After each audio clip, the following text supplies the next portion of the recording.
about us. Many things we don't solve, many things we don't lose. It will be like highway.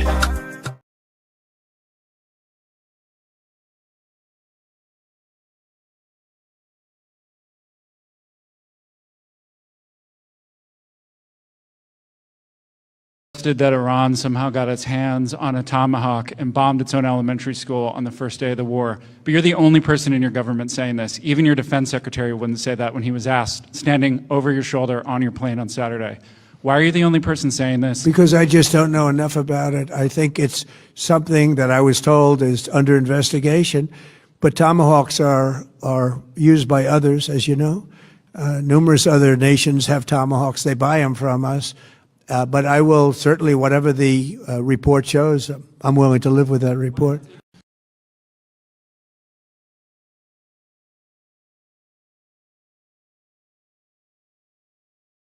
ایران ادامه داشته چندین بار امروز این آژیرهای خطر به صدا در آمد و آخرین بار که آژیر خطر به صدا در آمد حمله موشکی حزب الله بود به اینجا. اینو توجه داشته باشیم که فاصله لبنان تا اینجا خیلی کمه و وقتی که موشکی از لبنان به طرف اینجا شلیک میشه فاصله زمانی کمه برای به اصطلاح اخطار به مردم. بنابراین تلفن‌های ما امروز وقتی که موشک از لبنان شلیک شد تلفن‌های ما اخطار به ما نداد و تنها فوراً یک آژیر خطر سریعی شنیدیم و این چیز تازه‌ای بود. ما این چند روزی که اینجا هستیم ندیده بود. So anyway, I didn't realize that clip was in Hebrew, but basically the guy is saying that everybody's on lockdown, Alex. Everybody is in panic. Iran is being as formidable as we have been warning people about how good Iran. It kind of shows all those times that they financed. I'm talking about U.S. Congress people financed the Iron Dome was in vain, wasn't it? Because the Iranians have successfully shut down Iron Dome and will continue. They have the capability to continue to bomb Israel's capability to siren people when the bombs are incoming, which was part of Iron Dome. And not only that, I've heard they destroyed every single radar base in the Middle East, in the Persian Gulf. So the United States has no means to communicate one ship to another. Because they pissed off those Iranians, man. They said they were going to do it. They didn't believe them. They got rid of the supreme leader. They already got a new permanent Ayatollah. And they are bombing. The U.S. is basically having to send now military equipment from Asia, from the Pacific, into the Middle East that the Iranians can just bomb again. You know, they have woken a sleeping giant, which is the Persian giant, and they're taking out Israeli-American influence in the region militarily and politically. Yeah. And we're seeing just how much chaotic this is by just listening to our heads of states every single day. They're not on one accord. You know, you have Levitt who is saying that this war just begun, and now Trump is saying this war is about to come to an end. And he said also that they don't even have weapons. They're running out of weapons. Apparently, Iran is running out of weapons. But while he was saying that, hypersonic missiles were striking Haifa and Tel Aviv simultaneously in his speech. So I mean, I really don't know. They bombed 3 different schools for little girls in Iran to distract us from the Epstein files. So they want to distract us from the fact that they've all raped little girls. We know that. To bomb other little girls in the Middle East. This is the sickness that we're dealing with. And in those 3 strikes, they did a thing called double tap. What double tap is, that's a military term, is when the girls fled, the survivors fled to another part of the school to be received by the ambulance, they did the second bomb because they wanted to kill as many children as possible. That's the terrorism that we're talking about. You know, all the maps prove that they intentionally targeted these schools. They wanted to kill as many girls as possible. Nobody can dispute that. Trump, the excuse was, well, other nations have the Tomahawks too. Israel doesn't even have the Tomahawk missiles. It's only New Zealand, the UK, and I believe Australia. None of them are engaging Iran. So this could only be American, of course, with Israeli cooperation, killing children. That's what they do. That's their expertise, like they did in Gaza. Yeah. And it's very, very showing just the decline of this empire. I think the issue is that a lot of people in the West have not yet been able to come to terms with understanding that this military operation, or whatever they want to call it, I call it the Epstein operation. They want to call it Epic Fury, whatever. The Epstein operation is showing exactly how flawed America is. Well, they call Trump the pedophile Führer now. Right. So he's like a cross between Hitler and Epstein. It's just evil. Right. Extra Bola, basically Uncle Warren, who will be on the show at 7 p.m. live stream. He has a comment here. He says the memes with 2 buttons and I don't know. Say kill them and fuck them with the guy sweaty. I don't know anything about that meme. What's that about? It's like a 2-option button. What's it supposed to mean? It's like, are we going to kill them or are we going to fuck them? You basically talking about what the yeah. He's talking about what the pluralists will do. Yeah, right. If they don't rape you, they kill you, or they do both. Like, for example, they had massive protests in Israel a few months ago. Massive. And guess what the theme was? I'm not talking about small, peaceful protests. I mean, small protests for peace with the Palestinians. This is a small minority. Right. Massive protests. You know what the theme of the protest was? Fighting for the right of their prisoner guards to rape Palestinians. Fighting to drop charges against prison guards who rape Palestinians on camera. And they dropped the charges because of the public outcry.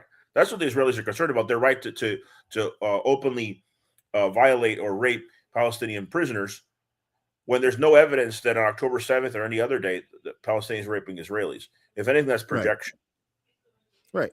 And this sounds crazy to someone that don't know the mentality of Israel, but this has been covered in their newspaper. This has been covered in their media. Sources.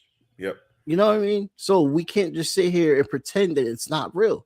And you see the difference between how they act when they're being bombed. They go into chaos. Iranians are by the millions rallying.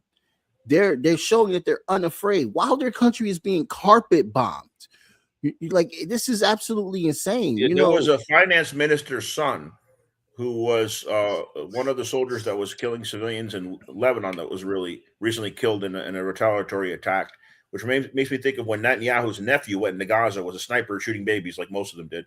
And then he was killed. And then you have these pathetic Zionists that are like, oh, how dare them target the children of officials? Like, these are terrorists engaged in terrorist acts, and there's going to be retaliation for them. Right. I have a clip here.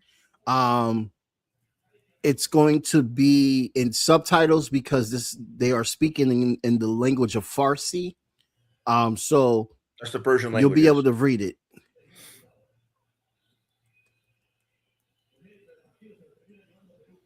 نداره ما 100 سال عقب میافتیم. کمر بسته به تجزیه ایران. دوست داره ایران برداشت بشه. ایران استقلال نداره. Oh crap, there's music in this clip. I'm not trying to get censored. I can see the subtitles though. Yeah. So yeah, let's just play it with the subtitles. Play it like mute. Sure.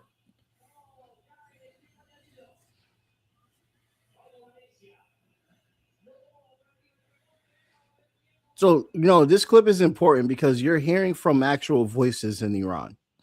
We're not hearing from the Westerners. It's also important to understand how heroic the death of the Ayatollah was. Right. Because his guards begged him, we have a bunker ready for you. Let us take you. Why expose yourself and your family in the presidential palace? We can take you right now. We can protect you. Do you know who his response was? The response was something that reminded me of Gaddafi. I don't know if I told you, I've originally finished the Green Book by Gaddafi. I got a copy of that. You got to read that. Oh. It's not a long book. It's only about 100 pages. It's like a manual. Wonderful book. Okay. It's all about socialism. But anyways, the Ayatollah said in response, are you going to make 90 million bunkers for the other Iranians? If you make 90 million bunkers, 90 million safe houses for the other Iranian people, then I'll go after them. And it reminds me of the story after the Green Revolution. in Libya, Gaddafi promised that every every Libyan family would guaranteed a home, because these are people that were living in tents before that. And he said, me and my own family, including his parents, will not have a roof over our head until every Libyan has a home. And guess what? His father ended up dying in a tent before it was done, but he kept his word. Wow. That's a principled leader. That's what a principled leader does, whether it is in Libya or in Iran. Compared to that, to the pedophiles that are controlling Washington, there's no point in comparison. Yes. And the Ayatollah was considered as equivalent to the Pope, regardless of what the propaganda is. He's like the Pope for Shia Islam. People. Yes, and Shia Islam is the second most biggest Muslim religious group in the world. Yeah. So this is literally like just targeting the Pope. You know what I mean? And this is how foolish the American government is. They assumed, we have to talk about this, guys. This is important so you can understand that the propaganda doesn't add up with reality. They believe what they want to believe, and they tell you a lie that they believe. You know, they thought the Ayatollah was the ultimate dictator of Iran, that all they had to do was take him out and then the war will end. But what happened after they took him out? After he stayed in his house, that Piers Morgan and other idiots try to say, oh, they had perfect Israeli intelligence. No, he stayed in his house. Why was it so easy to find Maduro? At first, there was rumors of treason. That has not been corroborated. It could have been that he was tired of hiding and he took a similar move. He said, you know what? If it comes to me having to sacrifice my liberty or my life to end this, I'm going to stay where I am, because that's what a leader does. It doesn't matter if they're he wasn't in a bunker or anything, or they're in Libya or they're in Iran. What were you asking? I was saying, well, I was just adding that he would Maduro wasn't hiding either. He wasn't in the bunker. No, he was not in a bunker. He was in a compound. But he could have, because he knew the Americans were waiting for him, he could have, hid out in another place, but he just got fed up. I think that's why they found him. I don't have inside knowledge on that, but my guess is, knowing how the Chavista character is and having been to Venezuela, knowing its history, that probably he had opportunity that night to go somewhere else, and he said, I'm tired of this. Yeah. But he probably underestimated the cruelty of the imperialists. They beat up his wife. I believe they shot him in the leg. They have him in solitary confinement in Comunicado. I can show you the letter as proof with the return from the registered mail. I tried to send Maduro a letter because it was I believe the Venezuelan ambassador in Russia showed the address to the jail in Manhattan, actually in Brooklyn, in New York, how to reach out to Maduro. And I tried to, and they sent a letter back. And they've done it with everybody, because they're keeping him in Comunicado. They're keeping him 23 out of 24 hours in the dark, which is a form of torture. Assange went through similar things. And now the Assange attorney that was representing Maduro can't even be financed by Maduro through his government. How else is he going to finance him? Maduro's not rich. He's not corrupt. So they let the wife have the whatchamacallit. They let the wife have the attorney still, but they won't let Maduro. So how is he going to be able to defend himself at the end of March in that hearing? This is the cruelty of the imperialists. If they don't capture you, they'll assassinate you in an act of cowardice. And then now they're targeting little girls in Iran. And of course, the son of the Shah of Iran, the prince they call him, Trump is not even talking to. Well, just like Maria Machado. But he doesn't condemn any of these acts. And I'm not defending his father. His father was a tyrant. I understand why Ayatollahs took over in the revolution. Liberals pretend that's not true. No, but his father was a tyrant. But I would say the son is worse. I'll tell you why the son is worse, because the father was an anti-Zionist. The father made very strong statements against Israel. And the son is completely capitulated to Israel. So I'd say the son's even more of a sellout than the father. So he may be even more bloodier if he was to be in power, which I don't think. We know it's not going to happen. By the way, the last schoolgirl school that they bombed had graffiti on there that said, "Long live the Shah." So this was from a family that were pro-Shah, pro-monarchy, that were going to that school. And he still hasn't condemned it. That's the cowardice of this so-called Shah. Jesus Christ. I'll be right back. Jesus Christ. Yeah. So one thing, let me put myself here for full screen.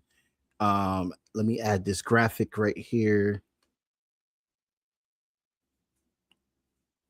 I don't know why that's not removing. Okay. So we got that removed. Can we put this back? Okay, there we go.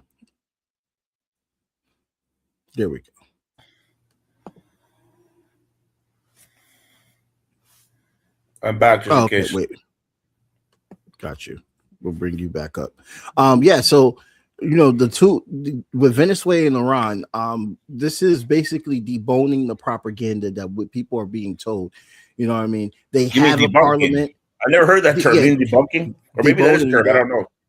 Debunking the propaganda because they have a parliament. They have elected officials with different point of views within their parliament.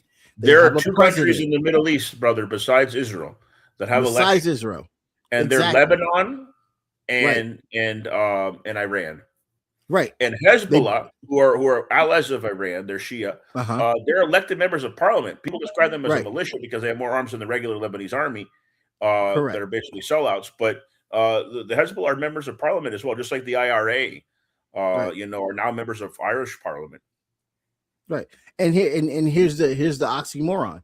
Israel likes to call themselves the only democracy in the Middle East, while they're bombing two other democracies.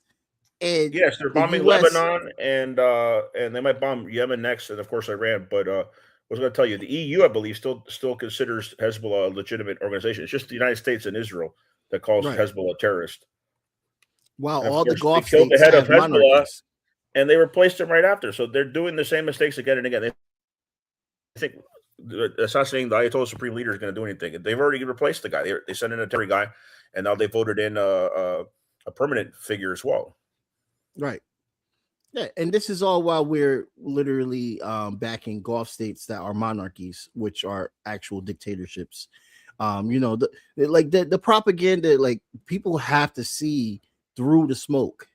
It's really not what they say. By the way, one of the monarchies I'll point out to you, and my father been to this country, is Bahrain, and Bahrain is majority Shia. The people had a legitimate uprising during the Arab Spring there, unlike in Libya and Syria. And in the uprising, the Bahraini uprising, they were going against the monarchy, which are puppets of the Saudis, who are Sunni. And you actually had Sunnis and Shia united against the monarchy that they almost overthrew in Bahrain, until the United States militarily supported the monarchy to suppress those protests. And I believe her name was Amber Lyons, did a documentary putting people's lives at risk during the Arab Spring in Bahrain. She was trying to expose what was going on, and then CNN suppressed the program. It never came out. And they even showed the names of protesters that she had confidentially investigated. And then she left CNN and became an independent journalist. But so these monarchies represent a minority. You think that the majority of the population of the Emirates, for example, that maintains diplomatic relations with Israel, wants that?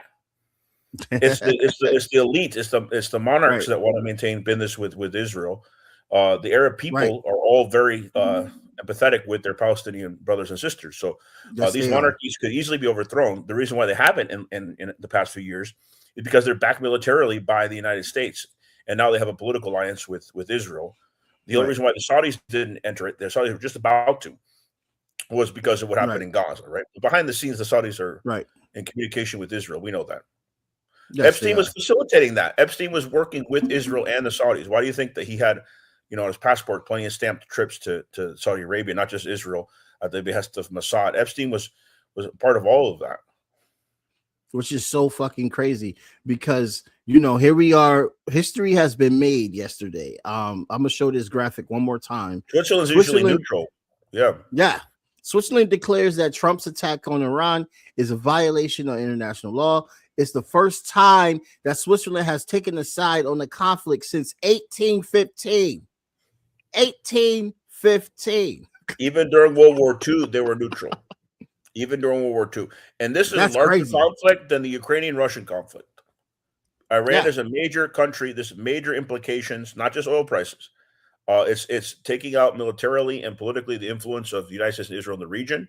It's showing the division of NATO in the West because Europe is not going along. Spain is telling the United States you cannot use our NATO bases to attack Iran.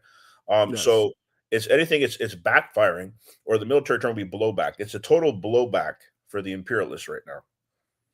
Yeah.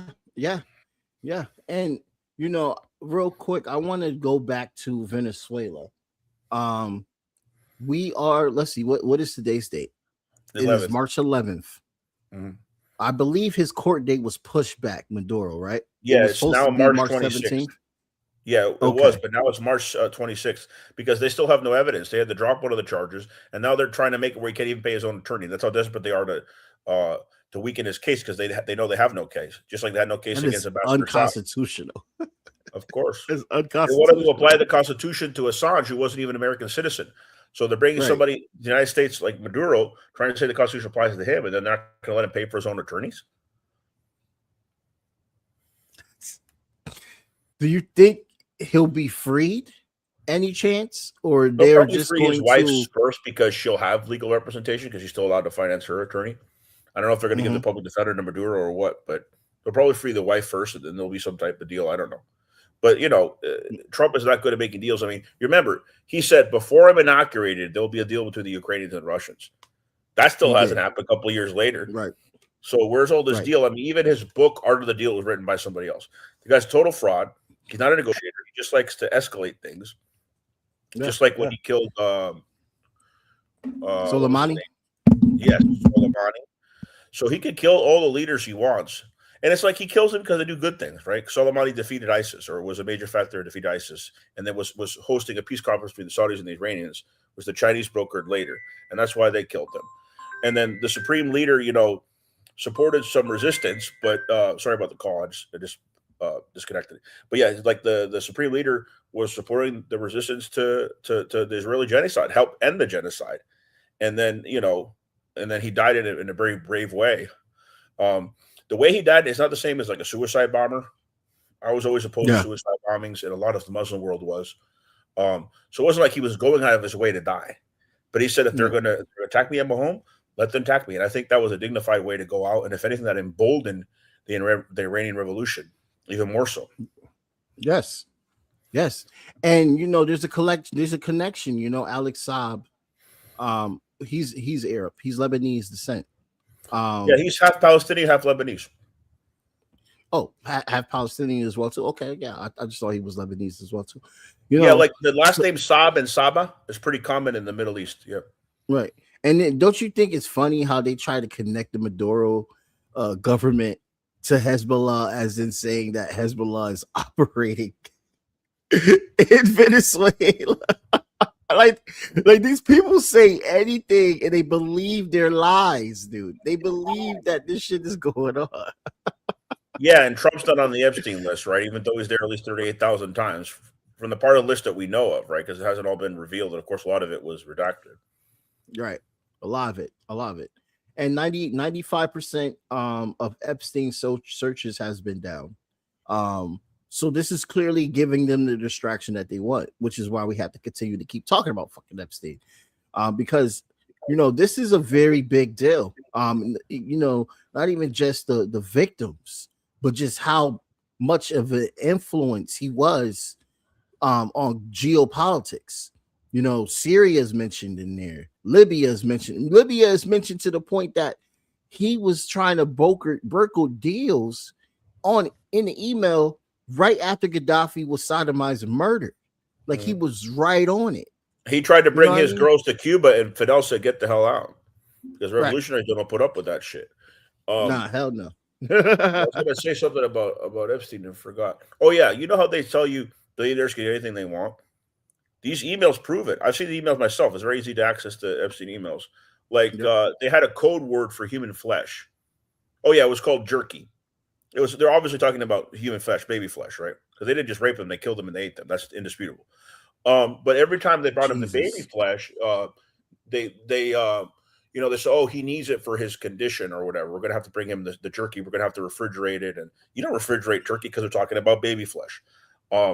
And eventually, there's a picture of Epstein with like his mouth all like, you know, puffy, and there's a condition, I forget what it's called, but if you eat human flesh enough, your mouth starts to get puffy, and then he stopped doing it. But yeah, if you're a billionaire, you can literally have baby flesh delivered to your hotel room. That's the capitalist system that we're in. Oh my God. And it's not even a conspiracy theory anymore, right? Because you have, you know, Crazy conspiracy theorists say, they're taking children, they're eating them. It's actually true. I don't know how many of them are, but Epstein admitted, they just use code words, but very easy to break it down. It's just so, like, my brain just can't accept it, and I have to. It's just so awful. I mean, think of all the missing children of the working class that you see signs up when you go to the Walmart or whatever. There's always signs of like missing children, human trafficking. It's still going on. There's other Epsteins. We know that. And those missing children, it's not just like by chance. Like, there are elites that grab them and cook them and feed them to their other elite pedophiles. This is what they do. On the island, there's like a dome to like a devil worshiping or whatever. And that's not the same thing as Santeria, by the way. Santeria is a perfectly legitimate religion. But of course, these elites, who knows what they're worshiping to justify their rituals of violation and human sacrifice and cannibalism.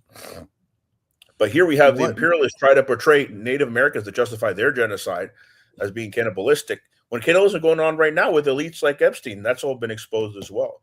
But of course, Trump doesn't want us worried about that. So instead, he prefers to bomb babies in Iran. This is the sick imperialist, empire in decay, in its last throes, doing insane things like Nero burning down Rome with the decline of the Roman Empire. Eventually, Trump is going to burn his own house, not just the world. We saw, a culmination of that with the assassination. It should be called assassination of Alex Preti, the assassination of Miss Good, and other victims of ICE terror. That's the imperialism being felt at home. As Malcolm said, it's chickens coming home to roost. Yep. Well, I forgot to cover this real quick. We got to talk about Putin's conversation with Trump. This was covered on PBS. They spoke yesterday, I believe. Oh, I didn't know. No.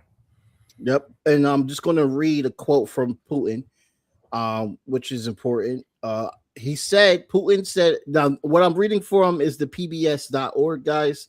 The headline is called "Trump has a call with Putin to discuss Iran war." The Kremlin says that's the headline. So this is from that article. Putin said earlier Monday that Russia has repeatedly warned that attempts to destabilize the situation in the Middle East will inevitably be jeopardized.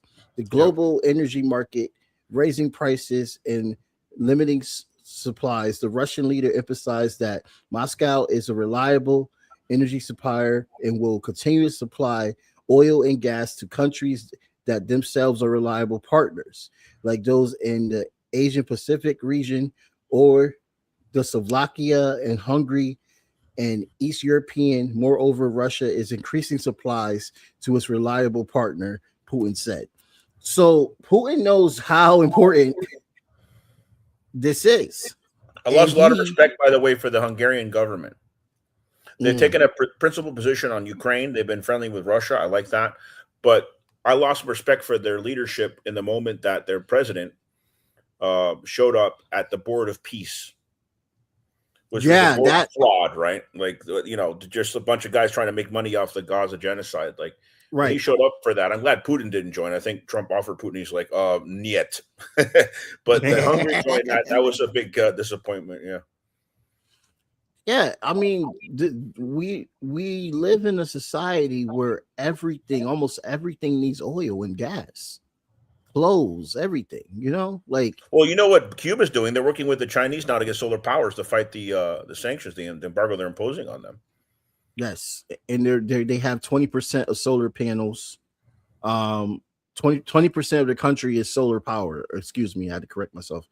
And we have a flotilla that's coming as well too, yes, with more solar panels.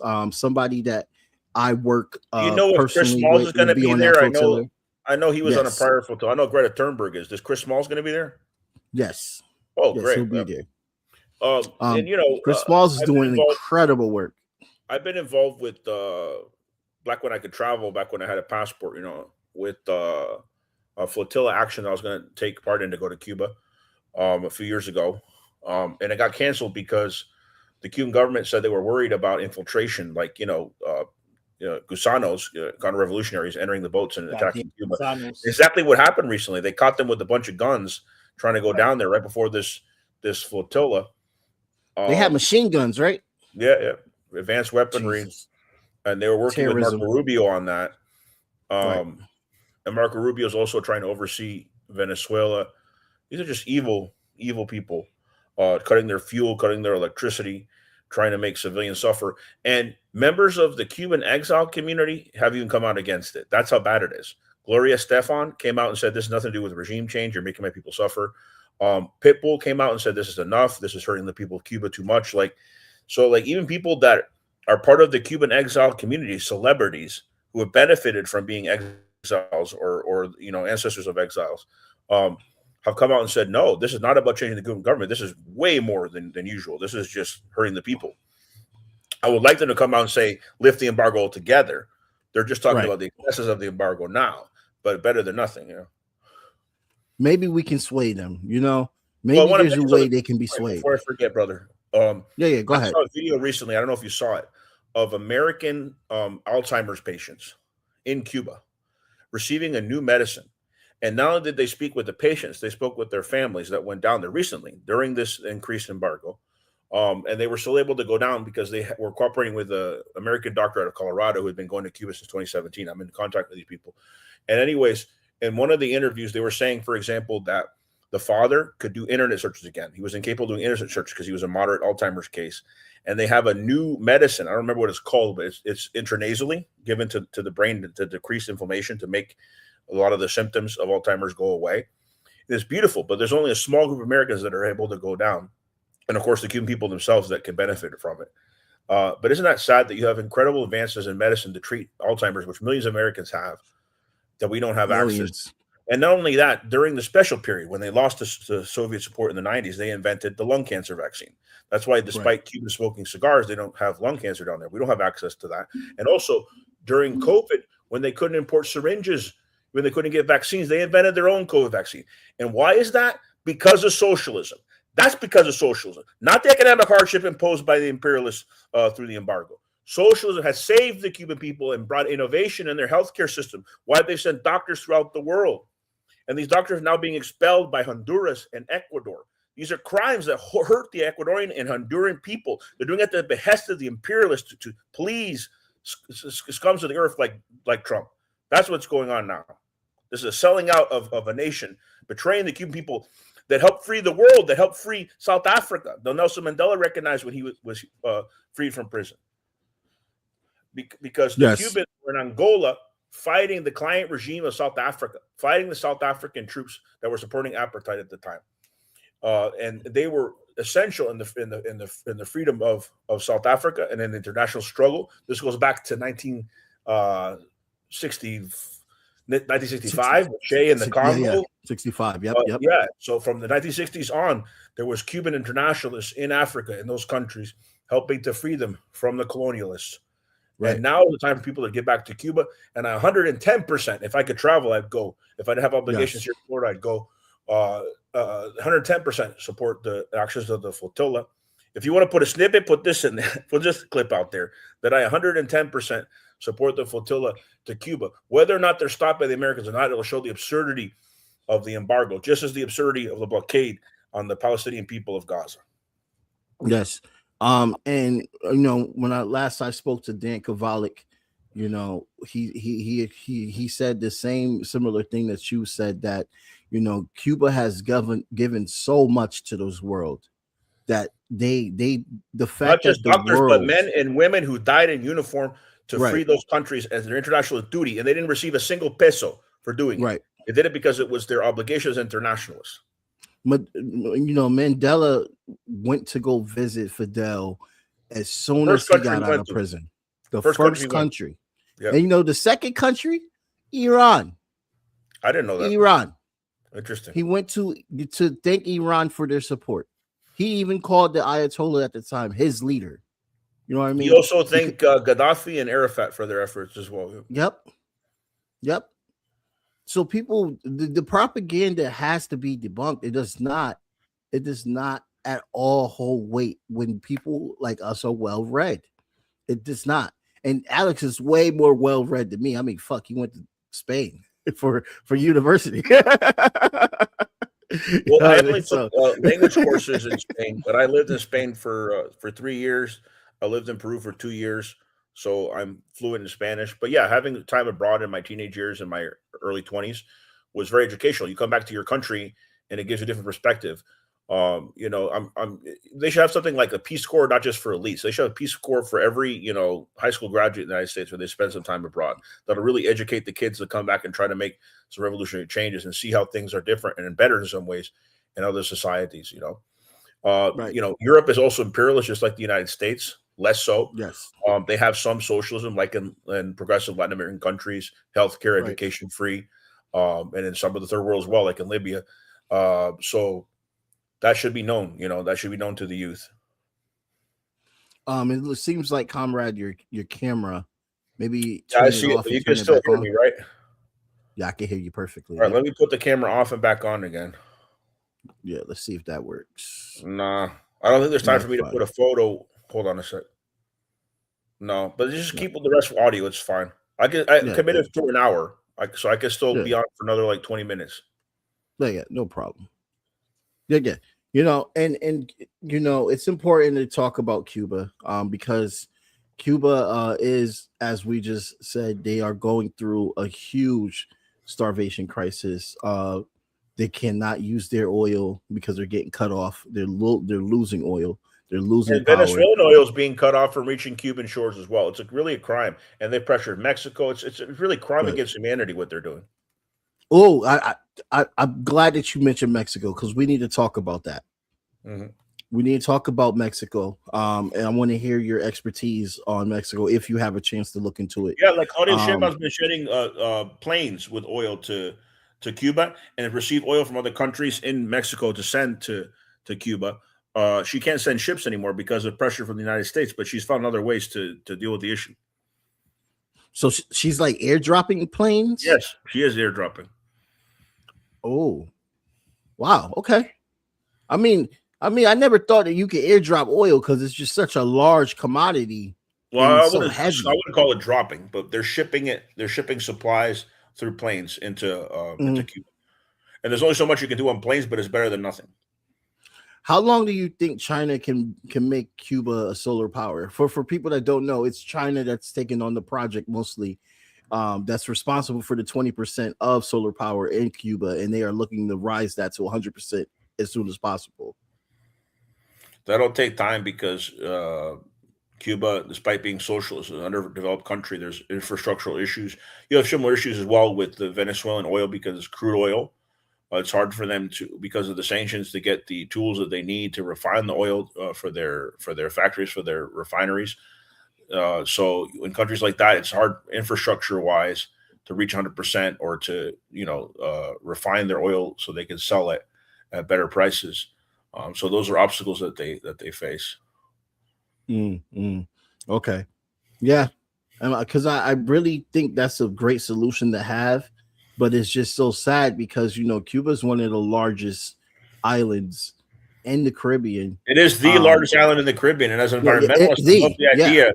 It's just going to take a long time to get 100% because they need to deal with their infrastructural issues as well. Right. Mexico war on the cartel. Have you had a chance on looking into that? Yeah, so the United States offered to bomb the cartel, and Claudia Sheinbaum, being an independent leader, said, no, we'll take care of this with our armed forces. There could have been some intel exchange, but knowing how principled Claudia Sheinbaum and her party has been, I doubt that it was give and take. They just took, and they, for whatever reason, the United States, who always backs cartels, didn't like this particular cartel, and Mexico went in and did what they had to do because this cartel had been an enemy of them. And I think it was a successful operation. They didn't deport the leader of the cartel, capture or deport the leader to the United States. I would have been against that. Yeah.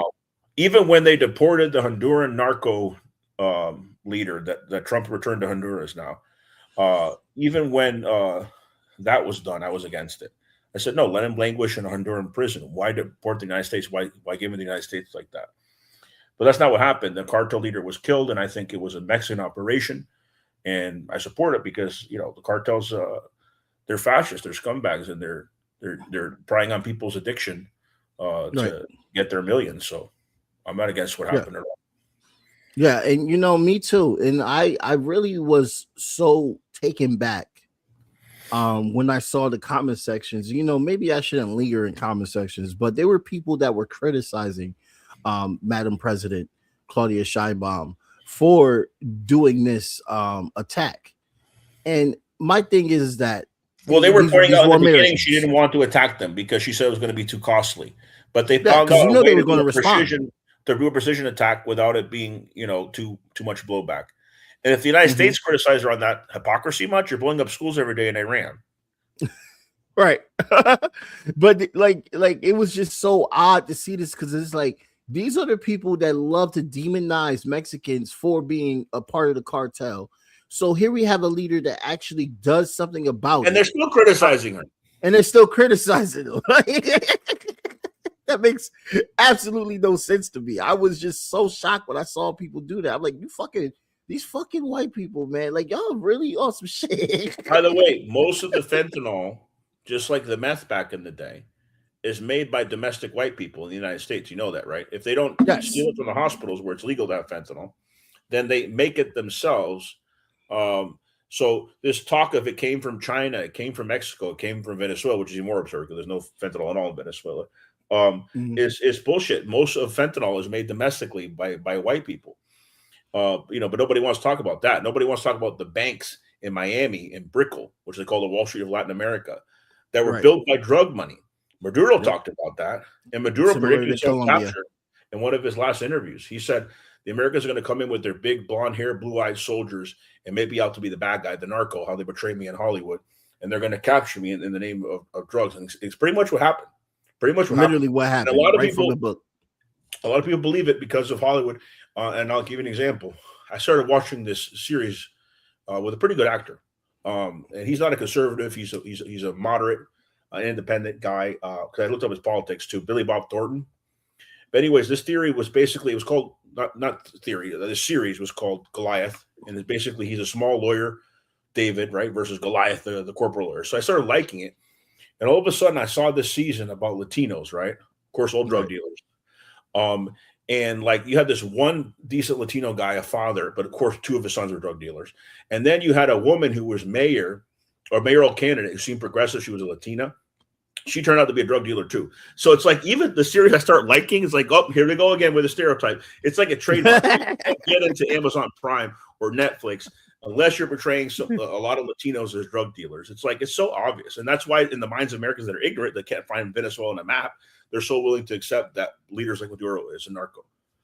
Right. And I just want to remind people that the United States government actually stepped back on the claim that there was even a narco group. Yeah, they said the cartel del Sol doesn't exist anymore. It's not in the indictment against Maduro. Yeah. But it was the CIA that created this lie. Of course, 60 Minutes in the early 90s, right before Chavez, they were the ones to be Cartel del Sol, which has since disbanded. So it's all bullshit. Right. Absolutely disgusting. And then also, lastly, the Ecuadorian bombing. That was a coalition between the Ecuadorian government and the United States. Noboa's family made money off the drug trade. They own the banana company that's selling the cocaine. That put in cocaine there that they send to the United States through the Pacific and to Europe. It's by basically rivaling drugs gangs that Noboa was going after there, because Noboa himself's a narco, and of course Trump loves narcos because they're right wingers, just like you love the president of Ecuador is Noboa. The president of Ecuador's narco. Yes, absolutely. Oh wow! I didn't know that. I told you about that. Yeah, Noboa's family made their millions by sending cocaine in with the bananas. So who was they bombing? His competition? Exactly. That's what I was just saying. He's bombing a rival. Yeah, because the Noboa regime, just like what was it, Hernandez, the former president of Honduras. Every time there's a right-wing leader in Latin America, 9 times out of 10 they're narco. When there's a left wing, they're eradicating the drugs, like Petro, like Maduro. Yes, they're the enemy for. And Noriega, was he in the drug trade? Yes, at the behest of the United States. But when he started talking to Fidel Castro, that's when he was no longer a United States friend. That's when they went into Panama. So funny how that goes. And like Fidel, I always wonder what it would have been like if the United States actually helped Fidel to get rid of Batista, because he went to them first, which is insane. He got help from some individuals. Some say he played both sides of the CIA. I'm not sure about that. He was very shrewd, very intelligent, Fidel, though. I'll put it this way. Some mobsters were hired to assassinate him, and instead they thought they could do business with Fidel. So they revealed the conspiracy plans, and they thought they were going to have their way back into the casinos. And Fidel's like, yeah, give me all that info, and then F you, and said, here, stay out of Cuba. Like, he was smart like that, But the guy lived to 90 years old in his home country, died with dignity. The CIA tried to kill him 600 plus times. I mean, that says something, doesn't it? That really does. That really does. Says that he had good bodyguards, people backed him, and he was very intelligent, was able to outwit all those plots against him. They even wanted to use a scuba gear because he loved scuba diving, and he still scuba dived. He still lived his life, but they wanted to put like poison in his scuba gear, or they wanted to poison his cigar or make his beard fall off so he wouldn't look so revolutionary anymore. Like just stupid stuff like that. Like not just trying to take his beard off, like something out of a James Bond scene or something. Like that's what the CIA was involved with. That's what they're using our tax dollars for. They're still doing absurd stuff like that today. Right. Oh, comrade, one more thing I wanted to talk to you about, actually. Good thing I just thought about it. Going back to the Middle East, Natalie Bennett mentioned something very shocking, and I would love to have your thoughts on this. This just tells you how barbaric the Israeli government is and how crazy the Likud party is itself. He said that after we're done with Iran, assuming that they could defeat the largest Middle Eastern power in the Middle East, mind you, he wants to go after the second largest army in NATO, which is Turkey. Turkey. I believe Turkey's the how crazy one largest army in NATO. Oh no, you're right. It's the second after the United States. It's the number one outside the United States. Yeah. Number one European army, largest. Yes. You want to take them on after you get your ass picked by Iran. Yeah, that's correct, man. And how would NATO respond to that? I'm sorry, go ahead. Well, yeah, how would NATO respond to that? I mean, Israel's not part of NATO, it's allied with NATO, but think about Iceland, right? Think about Iceland. Yeah. Had the United States invaded Iceland, by the NATO's own charter, they would have had to attack the United States. So that would have made one NATO nation against another, right? This is just the imperial games that they play. There was a snippet of an interview with a gentleman that we interviewed before. I'm trying to think of his name, former CIA. John Kiriakou. Yes, Kiriakou, who I met in person before, like 6 years ago. But yeah, Kiriakou was in an interview. I don't forget with who, but in the interview, he talked about having to deal with Israelis. And this is when he was in the CIA. And he said that every time the Israelis brought a gift, like they weren't allowed in the building, number one. And number two, every time they brought a gift, they had to open it up and see all the recording devices. And then he said the Israelis would be like, oh, we knew you were going to find that. We were just kidding you. Like he said, the Israelis would constantly spy on us. So when I had to negotiate with the Israelis, they told me, don't let them in the building and don't accept any gifts from them. Because Israel's spying against us. They're like the worst allies. With allies like that, who needs friends, right? Right. It's fucking crazy how they are, man. Like there's some things that it took my brain to accept. With friends like these, who needs enemies, right? That's the old saying. And they only exist, and I keep talking about this because I made multiple posts about this, because like I'm seeing people try to blame Jewish people in Israel, like saying they are the reason why America is so barbaric. No, America has always been barbaric, and they use Israel for the Middle East because it benefits them. This is what I say every time Zionism and Judaism is brought up. This is what I say, and I firmly believe it. There is nothing more anti-Semitic than assuming all Jews support genocide. So that's why I have a lot of respect for anti-Zionist Jews. Very brave and principled position to take at this time in history. Right. And so when they're trying to equate Zionism with Judaism and make it illegal to attack Zionism, equating it with anti-Semitism, that itself is anti-Semitic. And I hope more and more people from the Jewish community will come out and say that, to expose these mostly Christian evangelical anti-Semites who Right. think Jews are going to go to hell if they don't convert, Right. because they have an extreme interpretation of the Bible that justifies their Zionist project and going along with these Zionist atrocities. Right. And basically, I heard anybody that criticizes Israel online now has an FBI file on them. I've been having an FBI file on me, right? I'm not surprised by that. But yeah, even kids that are coming out like 18, 19 you can't spy on minors, but, 18 or 19-year-olds now, Right. that are on TikTok or whatever, they're saying, yeah, stop the genocide. Now they get an FBI file on them. Yeah. That sounds like a totalitarian regime, doesn't it? Yes, it does. And it's very problematic when someone like Cenk Uygur is just literally just saying, oh, Israel is controlling the American government. No, they're not. No, they're not. Israel is a client state. Let me ask you. He has a point. I'll tell you why. Think about it. If an 18 or 19-year-old says, fuck Trump, you think the FBI is going to care about that? No. And the FBI are supposed to surveil domestically, unlike CIA, right? I'm talking about the feds, federales. So, you're free to criticize Washington. You're free to criticize the president, and they don't care. They won't set up a file on you. As soon as you criticize Netanyahu or Israel or their atrocities, then they want to spy on you. So I don't know if control is the right term. Cenk might be exaggerating a little bit, but I would say at a minimal, there's a massive client regime or not, what do you want to call it? There's a massive influence in our political system by lobbies like AIPAC. And there's other problematic lobbies too. There's the racist gun lobby. They're not the only one. Yep. Give gun rights to people of color, only wants it for a certain sector of society, the NRA. So yeah, lobbies in general are problematic, of course. They should be abolished. There should not be any lobbies, right? Exactly. Lobbies are a product of capitalism. You overthrow capitalism, the lobbies will disintegrate as well. And the corporations, of course. Yeah. And lobbies literally shadow the voices of the proletariat. It's supposed to be the proletariat voices that are supposed to be going through Capitol Hill, not lobbies. These people are making millions of dollars being a part of AIPAC, being a part of NRA, all these lobbyist groups. They're making millions of dollars. There won't be anything whispering in the politicians' ears. In a socialist society, brother, there won't be anything. There won't be such thing as special interest. The interest of the people, the common interest of what they'll be, not special interests. Special interests, interests of the elites, of the imperialists, they can go out the door. Right. All right, man. So I think this is a really good time to wrap it up so I can do some cleaning before I do my second live stream with Uncle Warren. And also you are welcome to come back if you want, if you have time. We're going to have Uncle Warren at 7 p.m. Eastern Standard Time.